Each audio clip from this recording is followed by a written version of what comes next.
What is good mga ka-champion, and welcome back to another video.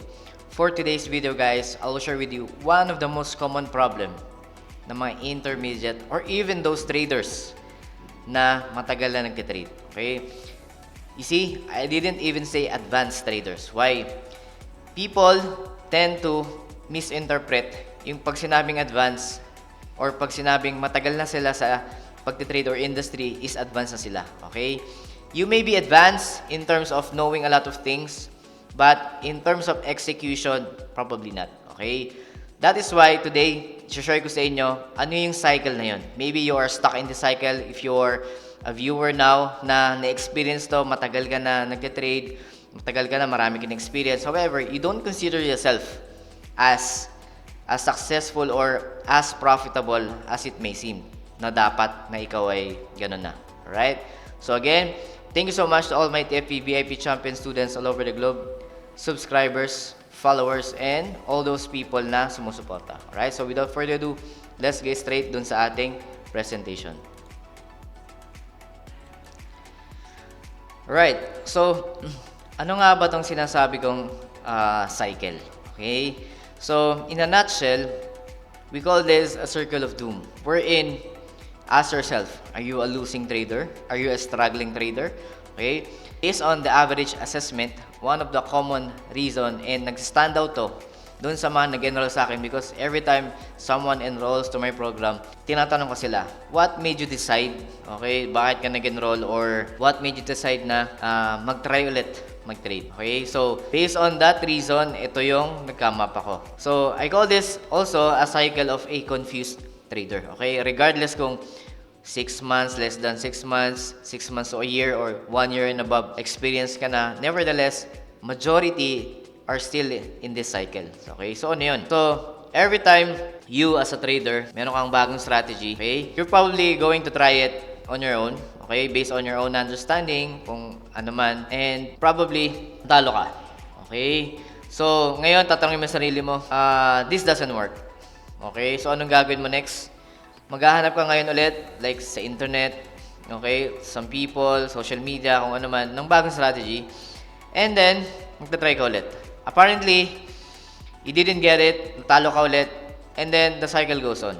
So, ibig sabihin yan, paulit-ulit ka lang. Alright? So, in order to emphasize this, alam naman natin no, that, okay, cycle of a confused trader, okay, normally dyan, pinakamalaking rason bakit ang mga trader mostly aspiring is hindi nagsasucceed or even yung matatagal na is they are constantly changing strategy. Okay? So, tandaan nyo, consistency comes with doing the same thing over and over again. Okay? So, it means you have no direction yet.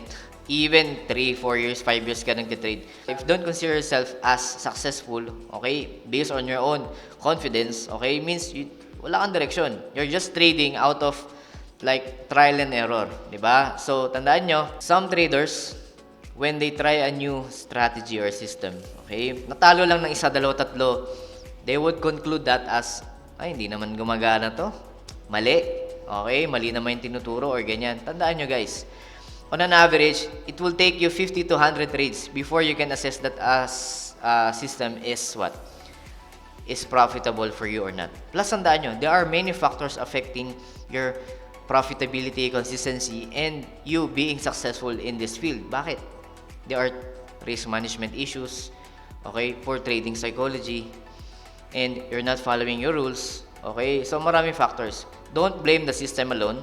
Ask yourself, okay? So, plus, doesn't mean na natalo ko lang ng few consecutive trades, 1 to 3 trades, tapos na dun, okay? It doesn't define that the whole strategy alone doesn't work. Okay? So, you have to know a lot of factors. Okay? So, again, if nanonood ka ngayon at sa tingin mo ay hindi mo talaga makuha, I don't know, for some reason, di ba? Marami naman dahilan. Yung iba talagang walang oras mag-practice, yung iba nadidistract for some priorities, yung iba naman mahina lang talaga pumick up, yung iba naman is pinoproblema yung kapital. So, maraming rason. Okay? So, you have to assess first, sit down, mag-recuperate ka, mag-reflect ka. Do I really want to make this happen? Okay? So, ask yourself muna. So, ano pa? So, Diyan na papasok siyempre. Pag natatalo ka, now you doubt yourself. Ano na ngayon? Ano nang gagawin ko? Okay? So, once you doubt yourself, it is normal as a person, no? We are all human. But, doubting, di ba, causes more confusion. Okay? And lose. Siyempre, mawalan tayo ng confidence na, no, wag na nga lang. Hindi para sa akin tong trading, di ba? So, parang yung motivation mo na nakita mo for some people na uy buti pa sila lang succeed ganyan but ako tinatry ko hindi ko talaga kaya again doubting it will bring you more negativity dun sa mindset mo okay kaya anong gagawin mo tignan mo muna ano bang problema do you have a system meron or wala make some list checklist okay pina-follow ko ba yes or no mataas ba ako mag-risk okay is it above 5% ng aking kapital? Yes or no? Okay? Do I let my emotions kick in kapag magtitipi na or papunta na sa stop loss? Ina-adjust ko ba yung stop loss? Yung mga ganong factor. You have to make a checklist para ma-assess mo saan yung weakness mo. Okay? And if all of that are your weakness, so then maybe you need guidance. Okay? Diyan lang naman papasok yung mga mentorship program. Again, I'm not forcing anyone mag-enroll, no? So, you can enroll to any programs out there, course, kung ano man. There are a lot of options out there. But what I'm saying is, ask yourself muna, gaano nyo kagusto yung pagtitrade? Okay? Para hindi kayo napapahamak, hindi kayo na-scam, di ba? So, next, syempre, once you lost your confidence, now, okay, magpapahinga ka, ang gagawin mo ngayon? Syempre, medyo mamotivate ka naman. Magse-search ka na naman ng bagong strategy. Hindi nagana tong kay sir, sa iba naman. Okay, hanap ako. Okay?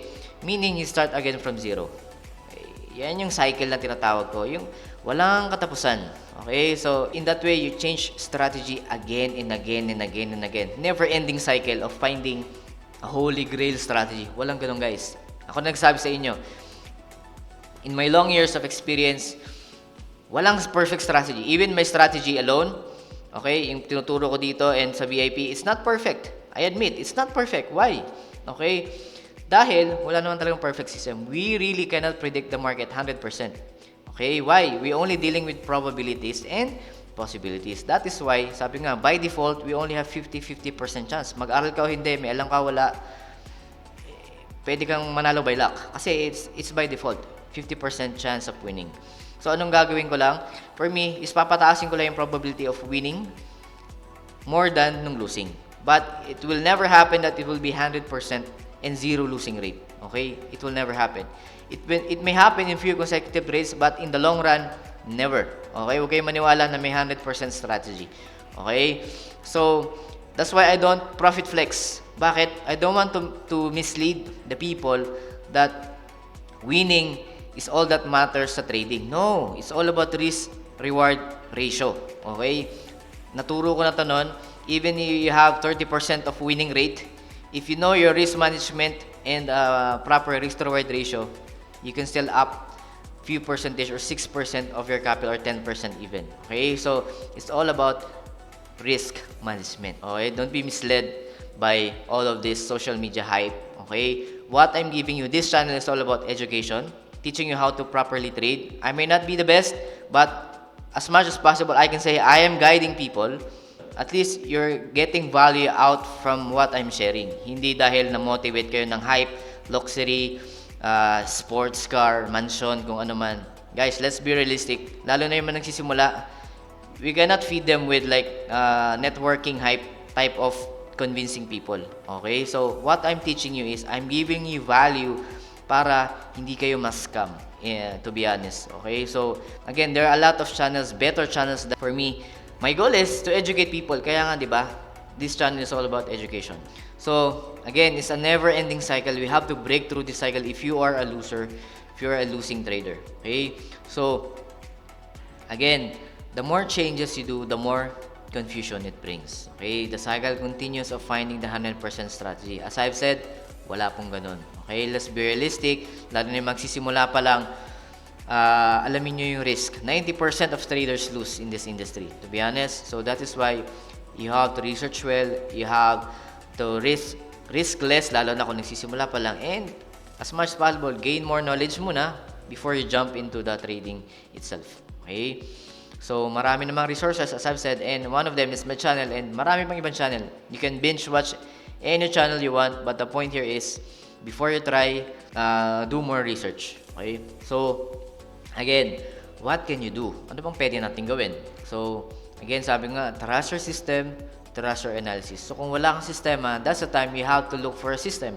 A certain system that will suit, okay, your lifestyle. What do I mean by that?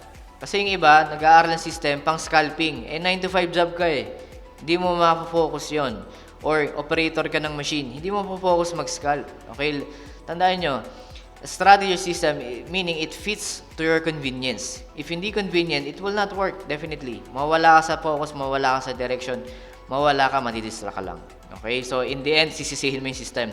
Hindi nagana yan kasi nung nasa opisina ako, nagwo-work o nag-ooperate ako ng makina, nag-scalp ako, talo. So, wala. Huwag kayo maniwala dyan. So, again, don't blame the system. Blame yourself of you not fitting to that system based on convenience. Okay? So, kaya, tandaan nyo, look for system that will fit a swing trade strategy, day trading, and scalping.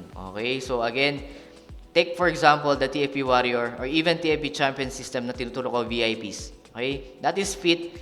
All rules are the same. Okay? Tandaan nyo, it's all about time range, time frame kung saang range kayo trade. So, but assess, maybe ang problema ay ikaw, hindi yung system. Okay? Or yung poor management mo, poor risk management. Okay, so anong pwede natin gawin? Okay, once you find the system na comfortable kayo, fits sa lifestyle nyo, again, your strategy, okay, you lose, ibahin mo. Okay, wala namang rules na bawal mong ibahin, di ba?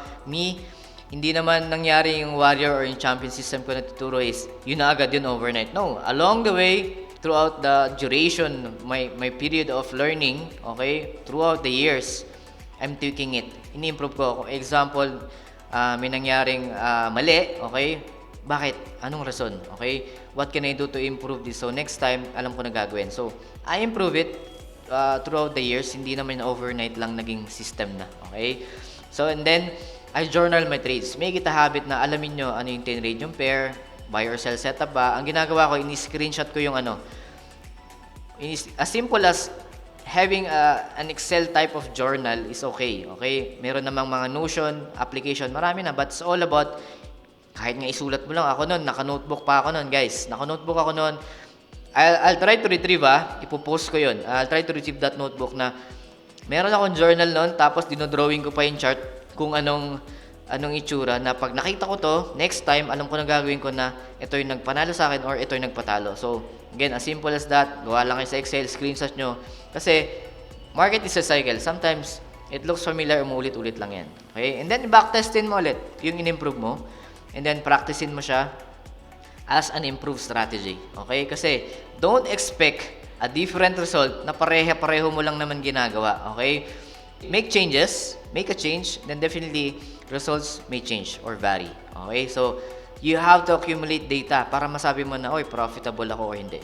Okay? That is why it doesn't define you like matalo ka lang ng 3 consecutive trades, concluded na, hindi na gana yan. Okay? So, make it to a point na try to do more trades. Again, this is a cycle that we have to break through. Bakit? Tandaan nyo, if hindi kayo makawala dyan, kahit 10 taon na kayong may experience or trade, you would not have that confidence of you being a profitable trader.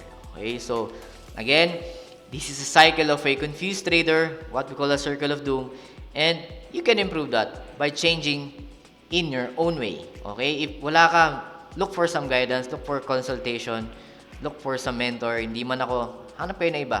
Okay? So, again, this is just me sharing na maybe na-stuck up kayo sa cycle na to, and I hope sana nakatulong tong video na to para ma-assess nyo yung, again, it's not just the system. Don't look for a perfect system. Walang ganun. Okay? It's like you finding the perfect course for your education noon naman. Okay? Walang ganun. Kailangan ba engineering? Kailangan ba doktor? Kailangan ba IT? Everyone fits well, di ba? It's all about knowing something and doing something about it. Experience plays a big role sa success in every person. Kasi malalaman mo saan ka nagkamali, bakit ka nagkamali, and anong gagawin mo para ma-prevent yung mali na yan. Alright? So again, I hope this video helps. I hope it opens up some ideas. And yeah, so that will be it for today. Thank you so much to all of you guys na sumusuporta, sa mga bagong subscribers, to all your kind words. Thank you so much. God bless and see you all on the next videos. Bye-bye. So, I just want to inform and announce that our TFE VIP Champion Student private Discord community is already up. And yeah, here we have several channels wherein we share our technical trading ideas among each other. And of course, we also have our weekly trade ideas para sa ating mga weekly forecast para sa mga currency pairs. And some announcement section. And of course, since tayo ay global, of course, we have other students as well na galing sa mga ibang bansa overseas. So, here we introduce ourselves and introduce kung saan tayo galing, sa bansa tayo ngayon, OFW man o hindi. But nevertheless, this is a healthy community para mag-share ng mga trading ideas para sa inyo guys. And hopefully, I will be putting up a server publicly para sa mga baguhan naman and those mga followers and subscribers natin. Alright? So yeah, this is just a minor announcement and hopefully guys, you can join us and make this community grow lalo na sa ating mga estudyante nag-aaral. Alright guys, so mga baguhan pa lang. But nevertheless, everyone here wants to learn, wants to make profit from the market. But as much as possible, we're all equal in the eyes of the market. Alright guys, so that would be it. So yun lang and thank you very much. Alright, bye-bye.